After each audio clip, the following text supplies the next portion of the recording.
Okay, the question is though, would you buy one?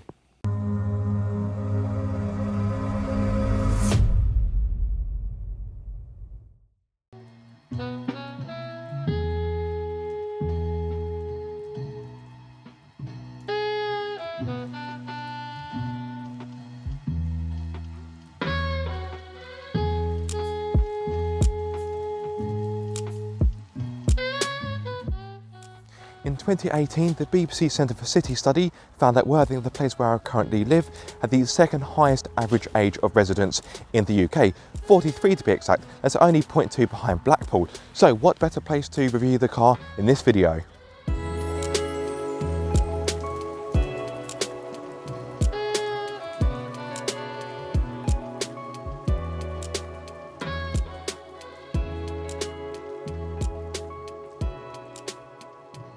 Ah yes, the Honda Jazz, the faithful companion for the older generation, like a West Highland Terrier that won't leave your nan's side.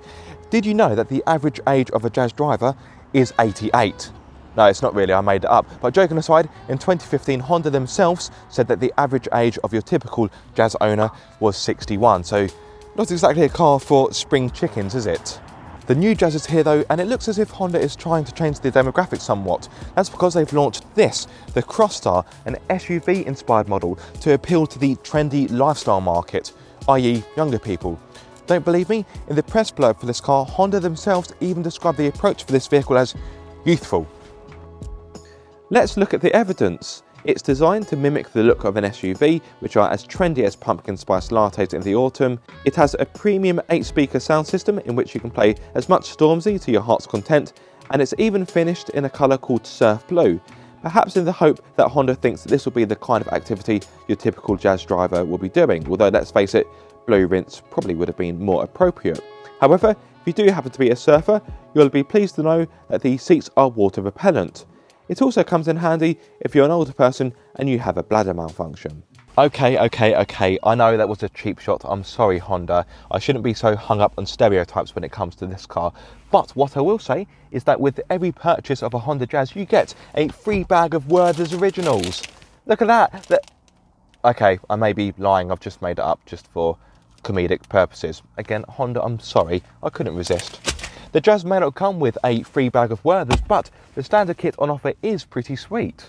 That's because the Crosstar are able to offer standard features such as 16-inch alloys, Crosstar specific styling, 30mm raised ride height, two-tone paint, water repellent fabric seats, keyless entry, heated front seats, climate control, 9-inch Honda Connect system, DAB radio, Bluetooth, smartphone connectivity, navigation, front and rear parking sensors, reversing camera, and an 8-speaker sound system.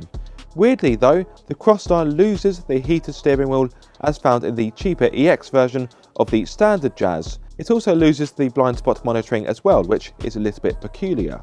Mind you though, it still offers a healthy amount of safety features, including 7 airbags, traffic sign recognition, autonomous emergency braking, lane departure warning, lane keep assist, speed limiter, low speed following, adaptive cruise control and SOS function. The Crosstar will cost you £22,635, but if you can do without the SUV styling and the raised ride height, you'd be better off with the EX version of the standard Jazz, as that will save you £1,250.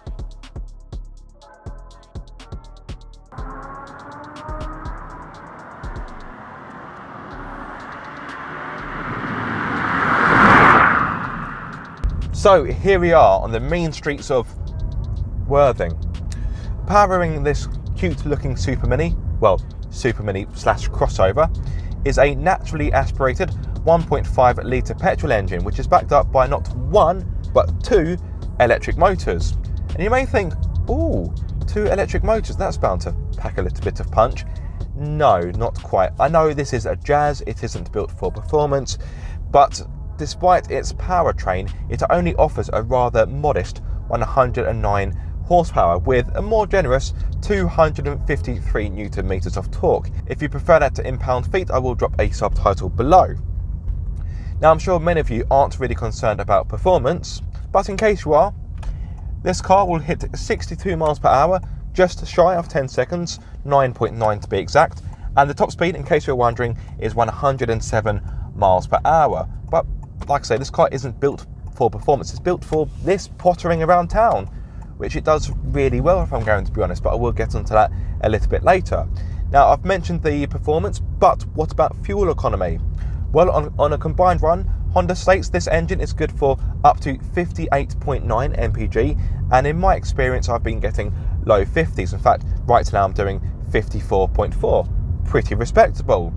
In regard to CO2, this powertrain emits 110 grams per kilometre of CO2, meaning for the first year you will be required to pay £145. Better still, this car can be driven in EV only mode. So the car is actually quite clever. It's able to switch between the engine and the motors seamlessly.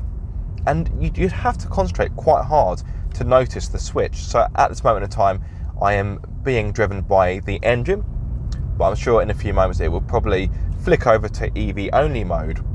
In regard to other running costs, such as insurance, this car sits in insurance group 19, which is a little bit higher compared to, let's say, a Ford Fiesta Active, but it should still be relatively cheap to get cover, especially as a lot of the drivers will have a lot of driving experience, if you catch my drift. What about finance? Now, this is something I don't normally cover, but it is something I want to implement into my videos more. Now, if you were to buy this car on a PCP deal over 36 months with a 20% deposit per month, you will be required to pay £259, and that's with an APR of 5.9%, if I'm not mistaken. So that's all the stats and numbers out of the way. What about the driving experience? Now, the Jazz is very suited for this type of driving, which is why I'm here and not around Goodwood, where I normally film my videos. I think this is a better way to highlight the skills of the Jazz, because let's be honest, this is the typical type of driving your average Jazz driver will be doing in and around town.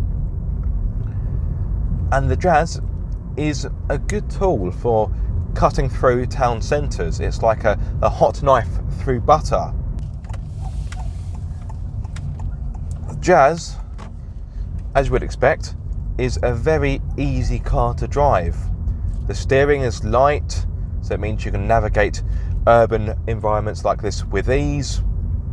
The inside is welcoming, much more welcoming compared to the last Jazz, which was just a sea of dark materials. It was quite a dingy car to be in, but this car, it feels more welcoming, and it's quite a relaxing environment, I must admit. It's more comfortable compared to the last Jazz as well, which can only be a good thing. The ride can be disturbed a bit by potholes and divots in the road, but for the most part, the ride is compliant, and it soaks up the bumps rather nicely. These seats are also comfortable as well. They offer a decent amount of support. Now, the roads around Worthing aren't fantastic, so I'm purposefully looking for divots, which around here isn't overly difficult actually. Okay, that was quite a big one. And although you could hear the suspension thud, I wasn't really disturbed. Now, at higher speeds, when you hit a pothole or a divot, the chassis does kind of shuffle a little bit. It needs a bit of time to adjust. But for the most part, this is a comfortable car. Definitely more comfortable compared to its predecessor. Refinement around town is also pretty good. This is quite a quiet place to be. Almost like a library on wheels, if I'm going to be honest. Thankfully, the CVT isn't too noisy at low speed, so I'm doing 23 miles per hour. There's a tiny bit of tyre noise, but nothing to really complain about. It's more of an observation. The visibility is fantastic, I must admit.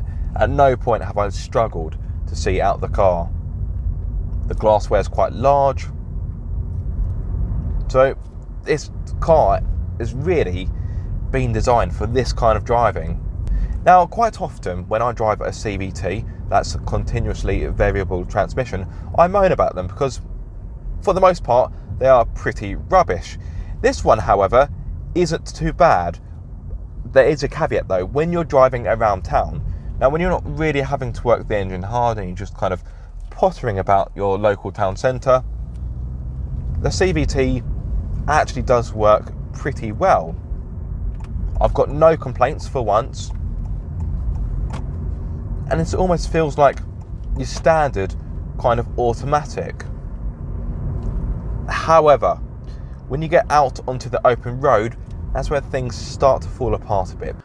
Just to correct myself, this car actually has an eCVT and not your standard CVT, therefore it does not have a belt or a chain. Instead, Honda states this system has, and I quote, an innovative fixed gear transmission via an intelligent power control unit which all work harmoniously together to provide a smooth and direct response. That may be the case around town, but not on faster roads in my experience. When you're out on the open road, it's not so good. Let me demonstrate. Let me slow down to about 25 miles per hour, foot down.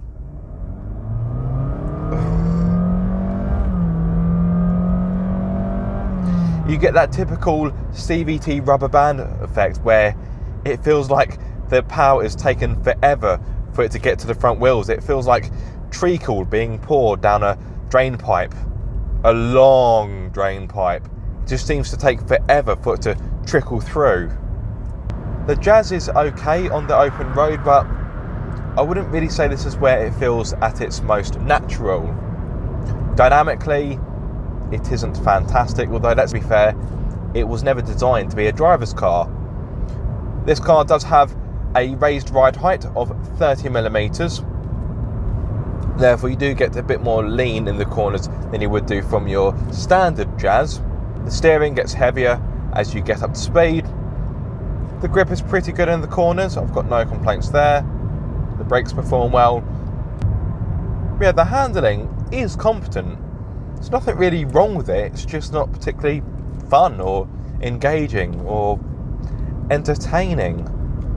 So if you want a small car that offers a more pleasing drive when it comes to dynamics, then of course, take a look at the Ford Fiesta. On the plus side though, this car is much more practical compared to a Fiesta. The Crosstar may be a little bit larger compared to the standard hatchback, but the boot is actually a little bit smaller. This means you get 298 litres compared to 304. Yes, I know it's only 6 litres, so you're not really going to miss it, are you? However, back onto the boot of the Crosstar, the load lip is low, which will make it easier to load bigger or heavier items. And as an added bonus, you get a rubber mat, which is bound to be durable and perfect for putting a pair of muddy hiking boots onto.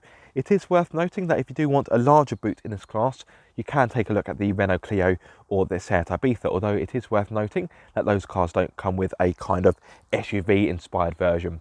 If you want more space in this car, you can of course fold down the 60/40 rear seats to give you almost 1,200 litres. The boot is pretty usable, but I will let you in on a little secret.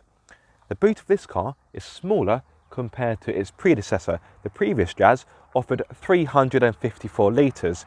Now, in the defence of this car, this has got 2 electric motors and it is hybrid, so it needs extra space for the batteries. But yes, this is a little bit of a step backwards.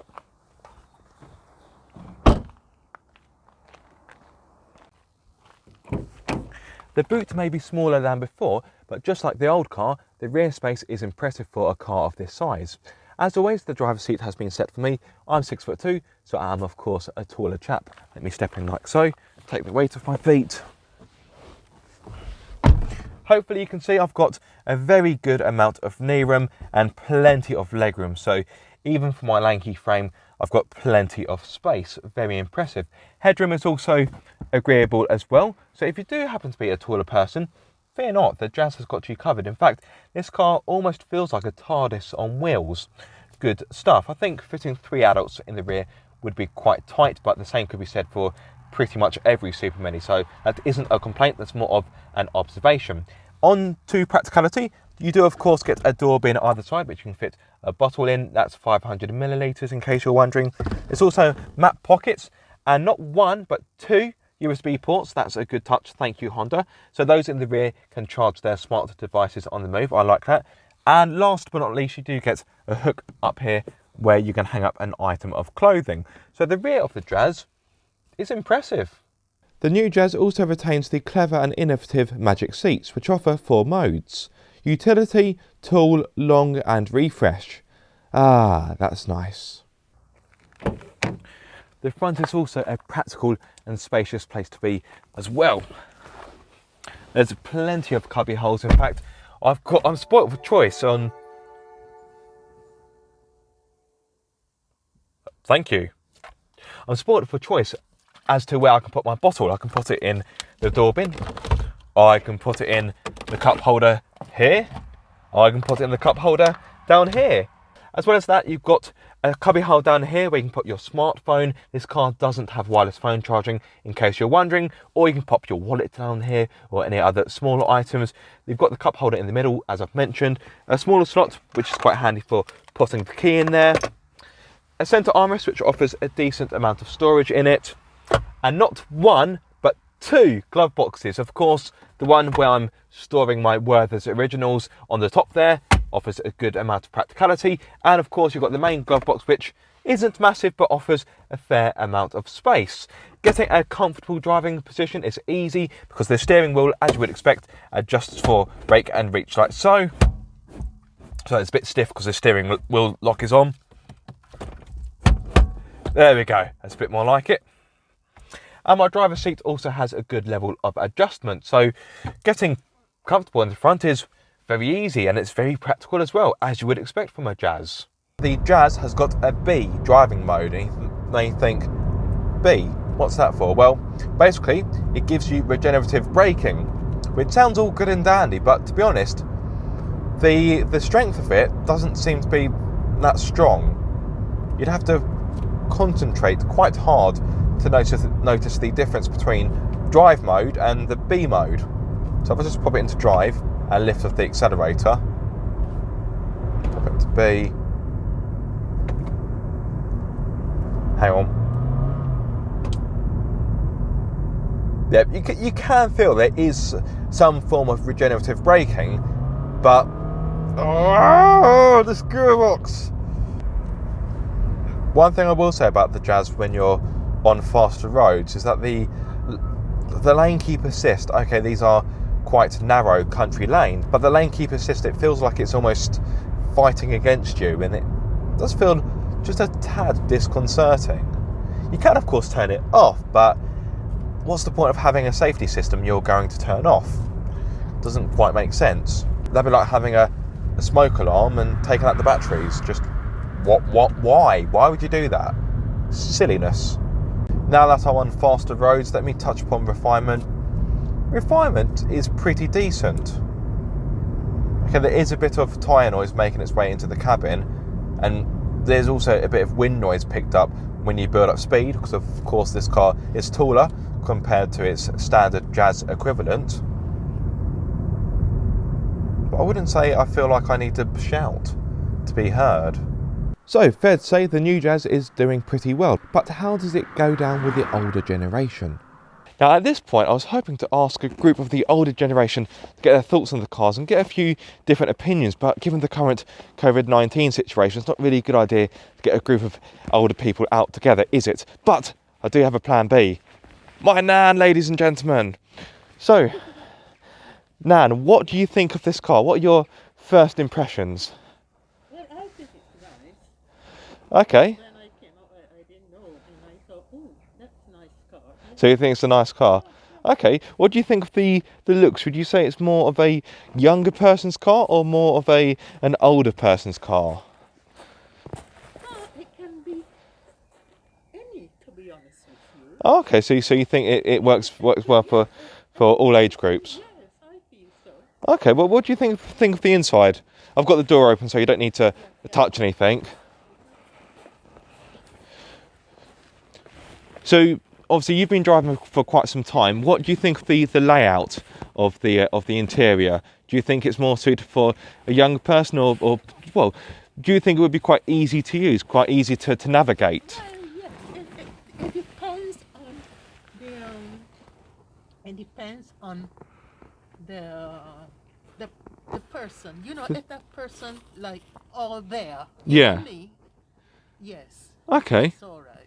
Okay. The question is though, Would you buy one? Yes, yes, Ah, okay. yes, I would. But I would need someone to educate me first before I start going all around in it. Right, I see.